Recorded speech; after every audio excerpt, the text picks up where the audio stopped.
расман муҳорибаи рейтингӣ дар вазни миёна якум рақами рейтинг Ҷек Делла Маддалена зидди панҷум рақами рейтинг Карлос Пратес рӯзи 3 май дар турнири UFC Fight Night. Ассалому алайкум дӯстон, хушомадед ба шабакаи мо. Дар навори имрӯза оиди тозатарин ва муҳимтарин хабарҳо аз ҷаҳони ММА гап мезанем. Барои ҳамин наворро то охир тамошо кунед. Шахсоне ки хунукзадагӣ доред, зуд пешоб мекунед, пас ширкати Шифофармо ба шумо ин асали гиёҳӣ бо номи Паҳлавонро тавсия медиҳанд, ки ҳамаи ин мушкилиҳоро бартараф мекунад. ҳамчунин ин асал тестостерони шуморо баланд карда гардиши хунро хуб мекунад ва аз ҳама муҳим ин асал танҳо аз гиёҳҳои табиӣ тайёр шудааст ва дар таркибаш ягон гуна химикат надорад. Барои заказ кардани ин асал ё барои маълумоти бештар ба рақамҳои дар рӯи экран буда занг занед ва мутахассисони ширкати Шифофармо дар ҳамаи саволҳои шумо ҷавоб дода ин асалро ба ҳама шаҳрҳои Русия ва Тоҷикистон доставка мекунанд. чемпиони пешинаи вазни ним сабуки UFC ва ҳозира соҳиби камарбанди BMF Макс Холлоуэй ҳадаф дорад ки дар ду вазн чемпион шавад.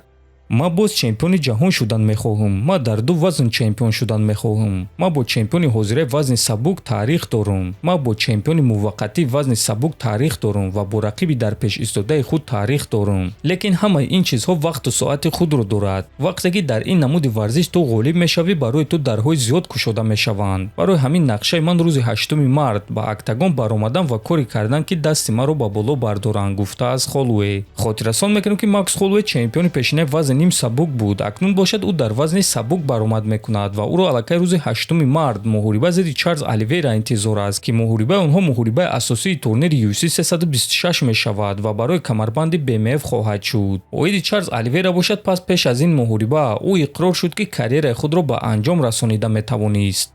то боғ зидди топурия ман ягон вақт дар нокаут набудам ва ин кори сахт дарднок аст, чунки пеш бо ту чунин кор рух додагӣ набуд. ҳамсарам ба ман гуфт ки ором шав, ҳамааш хуб аст ва ту боз ҳам бақувваттар бармегардӣ. ман дар ҷавоб ба ӯ гуфтам ки ҳамаи кор тамом, ман карьераи худро ба анҷом мерасонам. ҳама корҳое ки ман бояд дар ин варзиш мекардам аллакай кардам. баъд мо ба хона баргаштем ва ман то ҳол дар ёд дорам. ҳамсарам ба наздам омада гуфт биё ба кӯҳзор меравем, фазои тоза, ҷое ки одамон нестанд, ҷое ки табиати тоза аст ва ту истироҳат мекунӣ. ҳамин гуна ман худро барқарор кардам ва вақте ки мо аз он ҷо баргаштем ман аллакай беҳтар будам, гуфтааст Оливейра. ва дӯстон, бинед ки оилаи хуб доштан чӣ қадар ба одам кӯмак карда метавонад ва дар чунин ҳолати вазин Оливейраро ҳамсараш дастгирӣ карда қувва бахшид. маҳз дар чунин ҳолатҳо ба одам дастгирии наздиконаш, дастгирии оила, падару модар, ёру бародар ва мухлисонаш дар кор аст.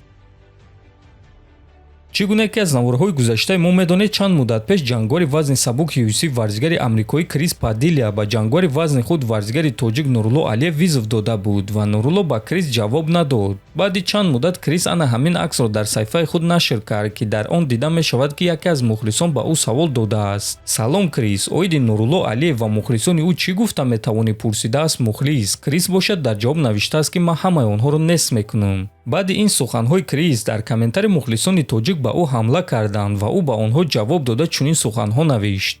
ман мухлисони ӯро шунида истодам, лекин шоҳи шумо дар куҷост, навиштааст Крис ва Нурулло Алиевро ба қайд гирифтааст. чӣ гуна ки мебинем дӯстон, ӯ зид нест ки бо Нурулло Алиев муҳориба гузаронад, аммо худи Нурулло дар ин бора ҳоло ягон чиз гуфтагӣ нест ва чӣ гуна ки қайд кардем дар визови Крис ҷавоб додагӣ нест. Крис Падилля дар UFC 4 муҳориба гузаронида дар ҳамааш пирӯз шудааст. рекорди касбиаш бошад 17 ғалаба ва 6 бохт аст. дӯстон, шумо ин муҳорибаро дидан мехостед ва ба фикри шумо агар чунин муҳориба баргузор гардад ки ғолиб шуда метавонад? фикрҳои худро нависед. ҳатман дар YouTube канали мо обуна шавед. то боздид, хонободу сарбаланд бошед.